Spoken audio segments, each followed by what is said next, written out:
बिस्मिल्लाहिर्रहमानिर्रहीम। स्टूडेंट्स, मैं अब क्लास का बाकायदा आगाज़ करता हूँ। Today is our lecture number 1, second year physics, chapter number मैं जो स्टार्ट करूँगा ये 18 है, द एटॉमिक स्पेक्ट्रा। ये हमारे पास डिस्क्रिप्शन आ गई थी, what we have to do today. मैं कोशिश ये करूँगा कि हर लेक्चर में ये चीज़ ज़रूर नोट डाउन करूँ ताकि आपके माइंड सेट क्लैरिफाई रहे कि हमने अब तक क्या कर लिया है और हमें मज़ीद करना क्या है। कल मेरे पास रिड्यूस सिलेबस फिजिक्स का किसी ज़रिए से पहुंचा, इसको हम फॉलो करते हैं। मैं लिखता हूँ यहाँ पे कि हमारे पास डाटा में इस चैप्टर में explain introduction of laser and expression.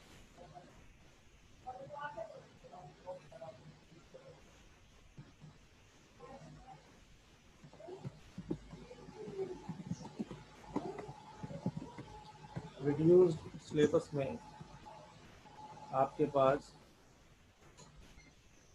Number 1 topic है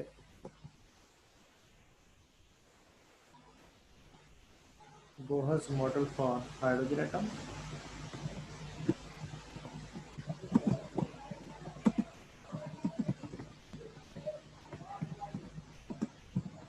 Bohr's model for hydrogen atom, और इसी तरह से नंबर 2 जो रिड्यूस सिलेबस का हमारा टॉपिक है वो है एक्स-रे स्पेक्ट्रा।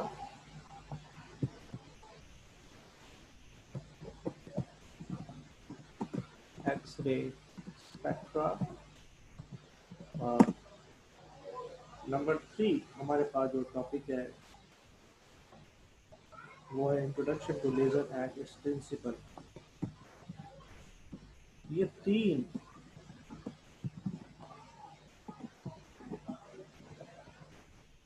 टॉपिक है जो हमने इस चैप्टर में पढ़ना है। एंड इट्स स्पेक्ट्रा,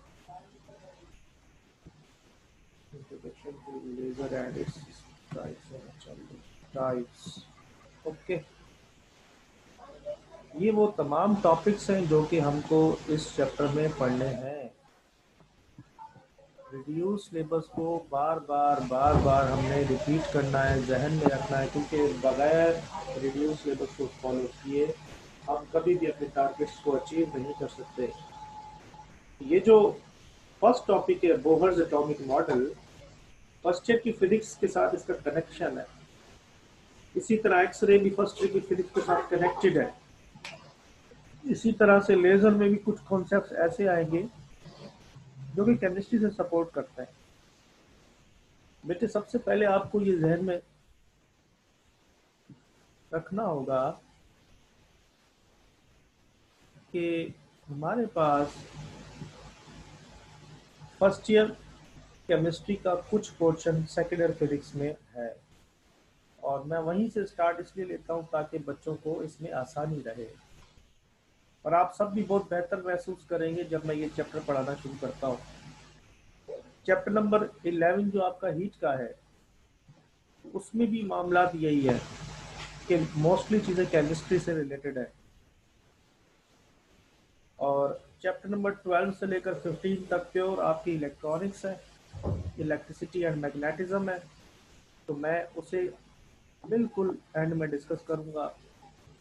पहले हम चैप्टर 18 पढ़ेंगे, फिर हम चैप्टर 11 पढ़ेंगे, देन हम चैप्टर 12, 13, 14 एंड 15 की तरफ मूव करेंगे। तो मेरा जो तरीक़ाकार है वो यही है कि ईज़ ज़्यादा रहे, आसानी ज़्यादा रहे आप सबको, और मुश्किलात आपकी कम होती रहे। आप सबकी स्क्रीन पे रिड्यूस सिलेबस मैंने लिखा है, जिसके मुताबिक हमें 3 टॉपिक पढ़ने हैं। इन 3 टॉपिक्स में बोहर एटॉमिक मॉडल एक बिग टॉपिक है। बोहर एटॉमिक मॉडल पढ़ने से पहले आप सबको चाहिए कि इसके बैकग्राउंड पे थोड़ा सा हम इम्फेसाइज कर लें। मैं इसके बैकग्राउंड भी डिस्कस करूंगा आपसे।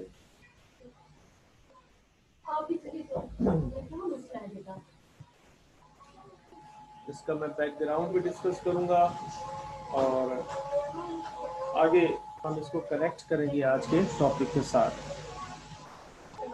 मैं स्टार्ट करता हूं अपना टॉपिक।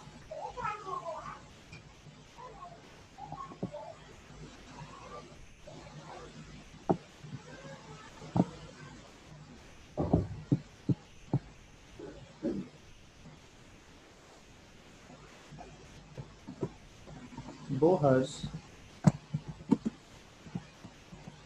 Atomic model.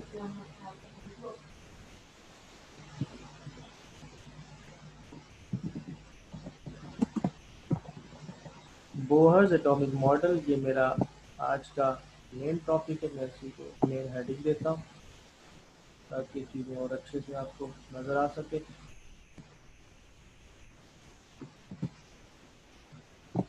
ये हमारा बोहर एटॉमिक मॉडल, और इस बोहर एटॉमिक मॉडल में कोशिश करेंगे कि चीज़ों को और अच्छे से लेके चल सके। अच्छा जी, तो स्टूडेंट्स, ये मैंने मेन हेडिंग जरूर दी है, लेकिन पहले मैं कुछ चीज़ों को आपको समझाऊंगा, फिर मैं इसकी डिस्क्रिप्शन की तरफ जाऊँगा। ठीक है जरा समझ लीजिए। बोहर एटॉमिक मॉडल पढ़ने से पहले थोड़ा सा मैं आपको पीछे लेके जाता हूँ कि हमने एटॉमिक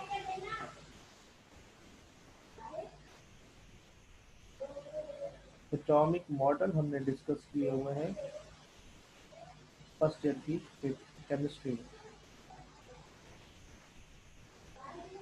एक मॉडल था रदरफोर्ड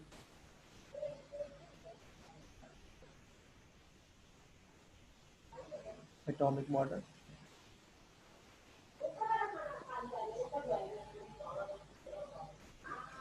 ये जो रदरफोर्ड एटॉमिक मॉडल था, इसमें बेसिकली दो डिस्क्रिपेंसीज आई थी। उन दो डिस्क्रिपेंसीज को पहले मैं डिस्कस करता हूँ। आप भी अपने दिमाग में जोड़ दीजिए कि रदरफोर्ड का मॉडल था क्या। उसने एक एक्सपेरिमेंट परफॉर्म किया था जिसमें गोल्ड फॉइल पर अल्फा पार्टिकल्स की बॉम्बार्डमेंट की थी, और उस बॉम्बार्डमेंट के नतीजे में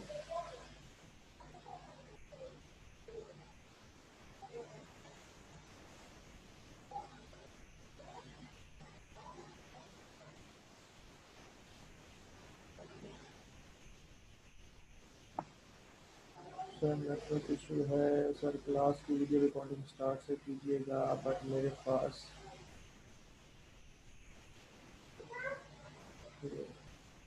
सर लिंक तो भेजा है मैंने, लेकिन आप सबको आलिया नहीं देख जरा, मैं देखो क्या है।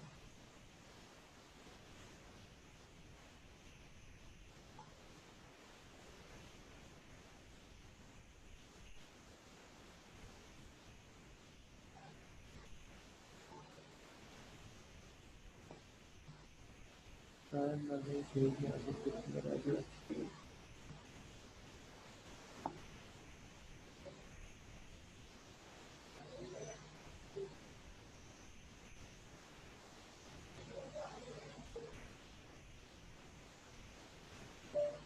अस्सलाम वालेकुम। देखिए, शायद मैं लिंक भेजना भूल गया था, ये लिंक मैं भेज चुका हूँ। काइंडली आप सब जल्दी से क्लास को ज्वाइन करें।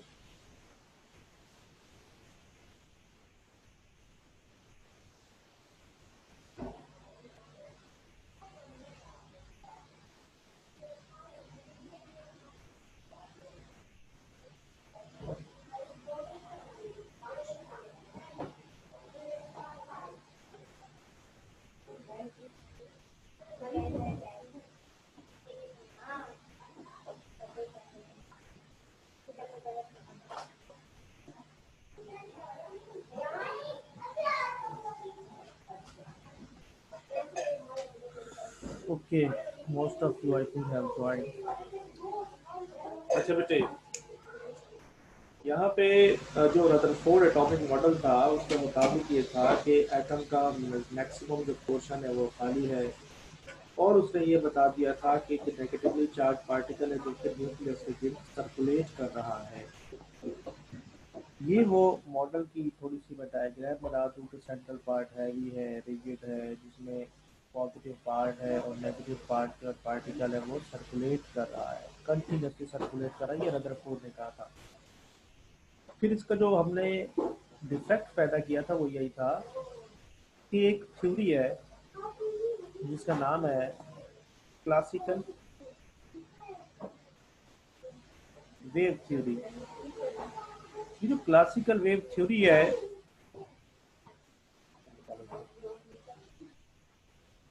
ये जो क्लासिकल वेव थ्योरी है, इसका कहना यह था कि अगर कोई चार्ज पार्टिकल है, लेट से ये चार्ज पार्टिकल है और ये मूव करता है, तो ये क्या करेगा, ये एनर्जी रिलीज करेगा।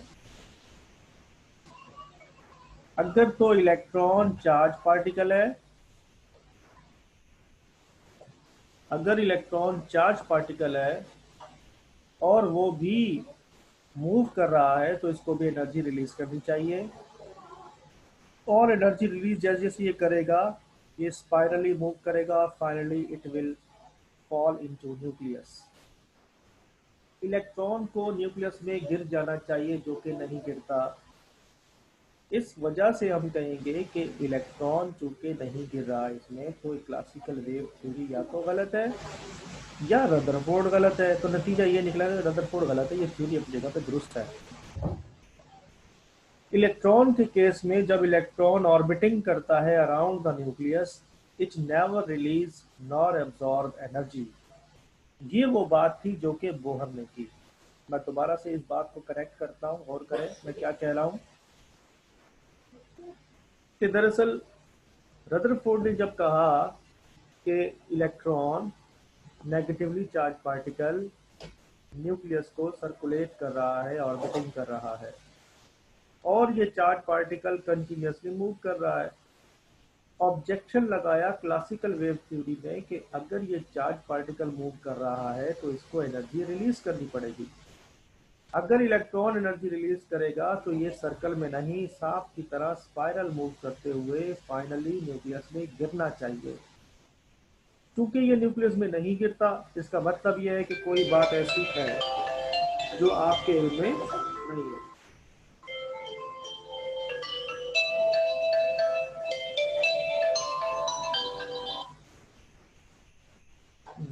हेलो जी बेटे। हेलो। क्या बेटे?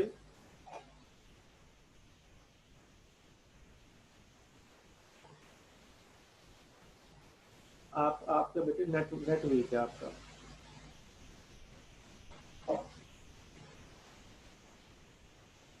इधर का भी दिक्कत है।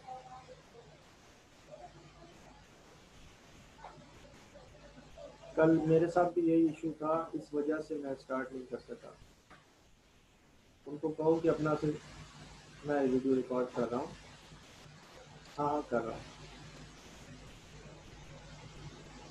देखते हैं इसको, मैं बाकी बच्चों से इंटरेक्ट करता हूँ। हाँ आप लोग ऐसा करें, अपना मोबाइल जो है ना रिस्टार्ट मारें, फिर हो जाएगा।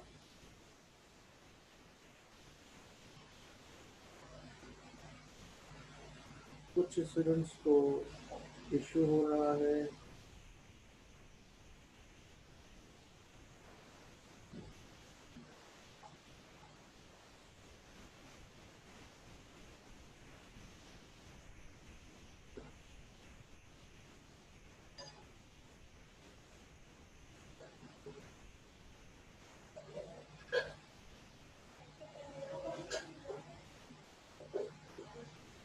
मैं लिंक दोबारा भेज रहा हूँ बच्चों।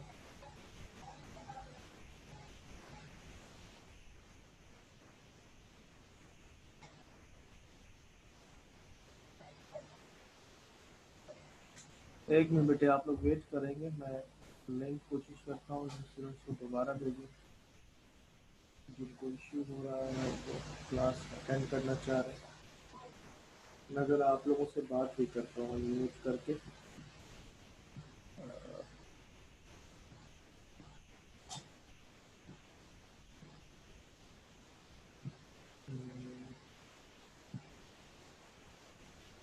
असद कमाल, मैंने आपको अनम्यूट किया है, मुझे बताइएगा क्या आपको मेरी आवाज़ आ रही है?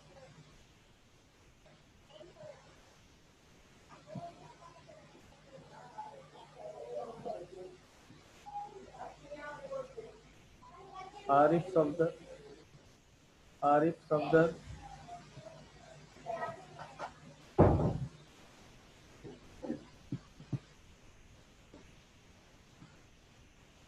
जी बेटे आप लोग कोई भी स्टूडेंट, बिलाल अहमद, मैंने आपको अनम्यूट किया है। बिलाल अहमद मेरी बात सुन रहा है? Yes sir. ओके, दुरे शहवार, आपको मेरी वॉइस आ रही है? दुरे शहवार,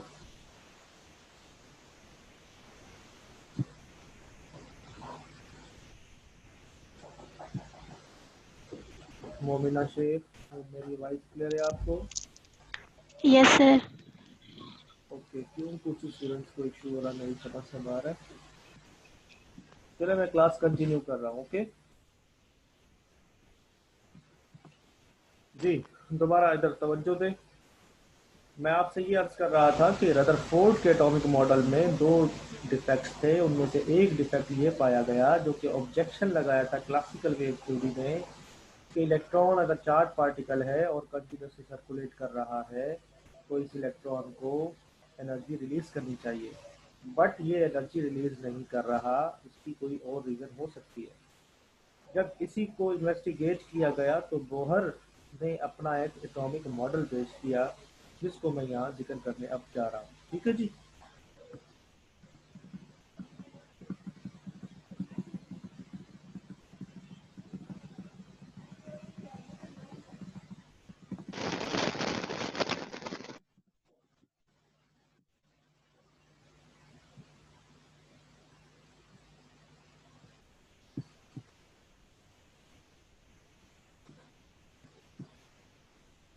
ओके, सबसे पहले तो आप ये जहन में रखिए कि बोहर ने जो एटॉमिक मॉडल हमें दिया था वो ये था कि इलेक्ट्रॉन अपने फिक्स सर्कुलर शेल में मूव करते हैं। ये वो फिक्स सर्कुलर शेल है जो कि मैं ड्रॉ कर रहा हूँ आपके लिए।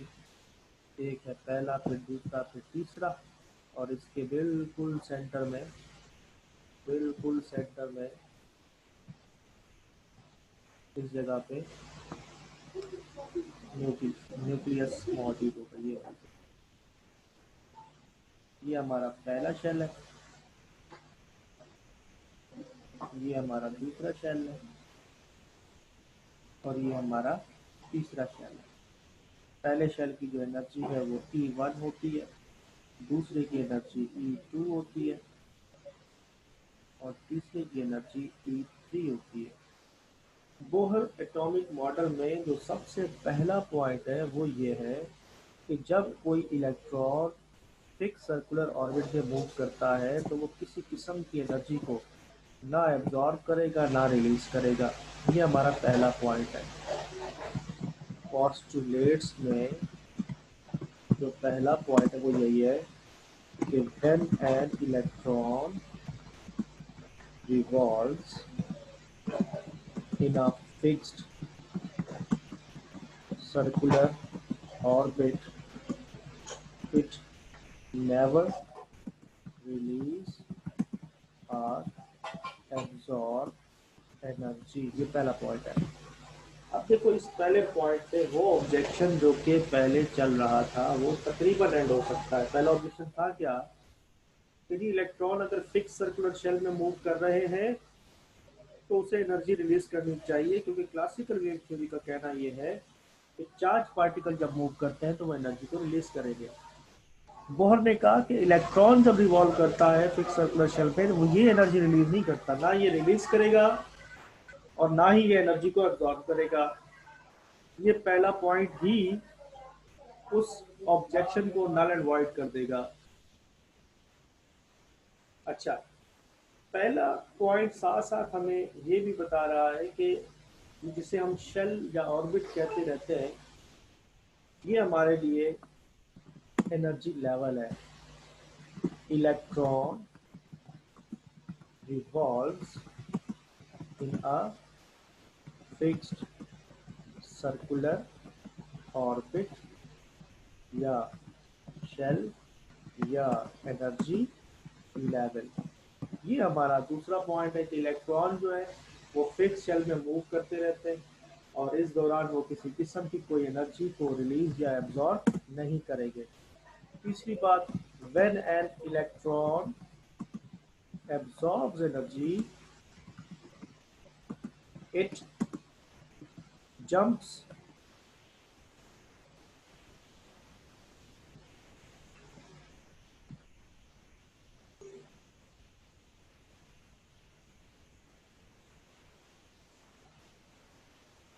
जी बेटे जी बोलिए क्या कहना चाह रही है सो कॉल्ड डॉक्टर्स। सर आपकी आवाज ब्रेक हो रही है। अपना नाम बताइएगा। सर मैं मूर्ख हूँ, आवाज ब्रेक हो रही है आपकी। अच्छा मुतफाका अपना नाम से आईडी बनाओ और उससे एंटर हुआ करो क्लास में, ठीक है। मैं कोशिश करता हूँ नेटवर्क मजीद स्टेबल हो जाए। When an electron jumps, when an electron absorbs energy, it jumps to next higher energy level। कि नेक्स्ट हायर एनर्जी लेवल में क्या कर देगा जी, जंप करेगा।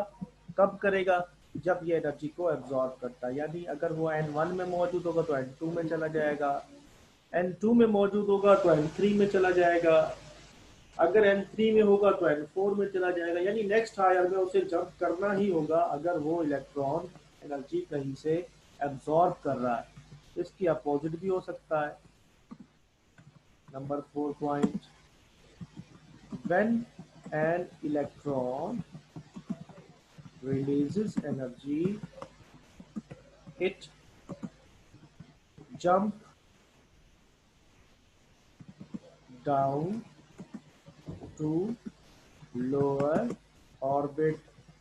ये लोअर ऑर्बिट में फिर जंप कर देगा अगर ये एनर्जी को रिलीज करता है। वैसे बोहर का कहना ये है कि जब तक ये एक ऑर्बिट में रहता है तो एनर्जी को एब्जॉर्ब या रिलीज नहीं करता, मगर जैसे ही एब्जॉर्ब करेगा तो जंप अप करेगा, जैसे ही रिलीज करेगा जंप डाउन करेगा। अब यहाँ ये सवाल पैदा होता है कि एनर्जी की तो बहुत सारी फॉर्म्स हैं, यहाँ एनर्जी किस सूरत में किस फॉर्म में रिलीज होगी एब्जॉर्ब होगी, ये हमारे लिए एक क्वेश्चन है। इसका जवाब यहाँ हमें बहुत दे सकता है। ही सेड कि released or absorbed amount of energy will be equal to the difference in energies between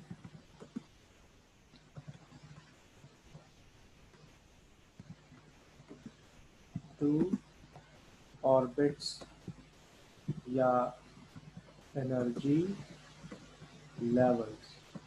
यानी वहाँ जो एनर्जी रिलीज हो रही है या एब्जॉर्ब हो रही है उसका जो कंटेंट है, उसका जो अमाउंट है, वो हम दोनों एनर्जी लेवल की एनर्जी को अगर हम क्यों कर लें कि माइनस कर लें तो हमें वो मिल सकती है। क्या मतलब है इसका, अब इसी को हम जरा पेन से देखते हैं।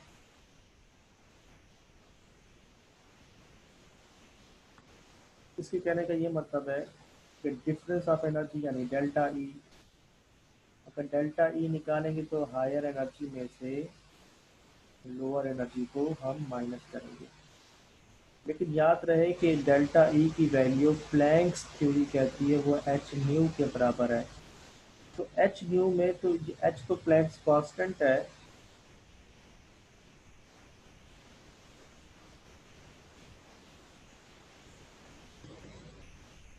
इसमें ये जो न्यू है ये फ्रीक्वेंसी है। फ्रीक्वेंसी याद रखिएगा हमेशा लाइट की होती है। इसका मतलब ये कि ये जो एनर्जी यहाँ रिलीज होगी ये लाइट की फॉर्म में रिलीज होगी।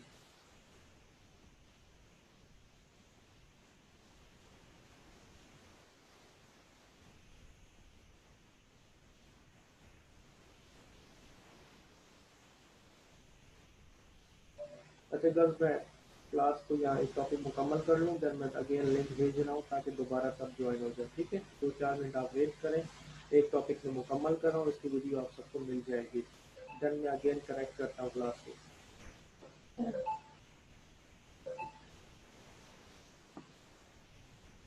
ये है जी हमारे पास कि एच प्लैंक कांस्टेंट है, न्यू फ्रीक्वेंसी है, और फ्रीक्वेंसी जो है वो हमेशा लाइट की होती है। तो ये नतीजा निकल गया कि जब इलेक्ट्रॉन जंप करेगा इस जगह से हायर से लोअर की तरफ, तो ये एनर्जी को रिलीज करेगा।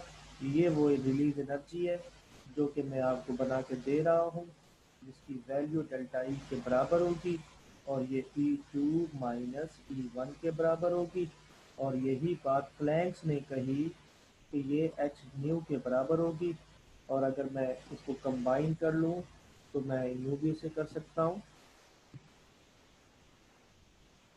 कि डेल्टा ई बराबर है E2 माइनस E1, ये बराबर होगा एच न्यू के। ये वो रिलेशनशिप है जो कि हमने यहाँ से फाइंड आउट किया। अच्छा, अब हमारे पास यहाँ पे एक और पोस्टुलेट है, वो ये कि कुछ ऑर्बिट्स हैं जिनको हम कहेंगे वो स्टेशनरी ऑर्बिट है। स्टेशनरी का मतलब ये है कि रुके हुए, उनमें फ्लेक्सिबिलिटी नहीं होगी, वो रिड्यूस या इंक्रीज नहीं होंगे। नेक्स्ट जो नंबर 6 पॉइंट है पोस्टुलेट का, वो यही है, स्टेशनरी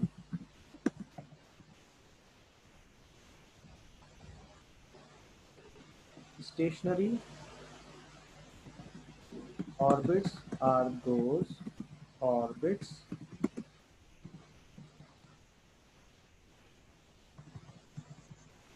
in which के बाद जरा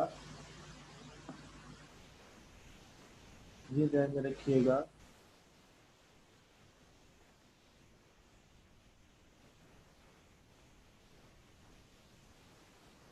angular momentum of an electron is found equal to nh upon 2 पाई। पाई की सिंबल मैं यहाँ नहीं बना सकता, मैं यहाँ पर जानबूझ के वर्ड लिख रहा हूँ। ये वाला पॉइंट अब आपको मैं पेन के ज़रिए से समझाने की कोशिश करता हूँ। देखिए, एक तो ये वो ऑर्बिट है, अगर तो ये कॉन्ट्रैक्ट हो तो ये अंदर की तरफ जाएगा, अगर ये एक्सपैंड हो तो ऊपर की तरफ जाएगा। अगर ये कॉन्ट्रैक्ट और एक्सपैंड ना हो तो हम कहेंगे कि जो ऑर्बिट है ये स्टेशनरी है। स्टेशनरी ऑर्बिट में MVR की कीमत NH/2 पाई होगी। हेलो, वालेकुम सलाम जी। नहीं नहीं नहीं नहीं नहीं, शुक्रिया, थैंक यू।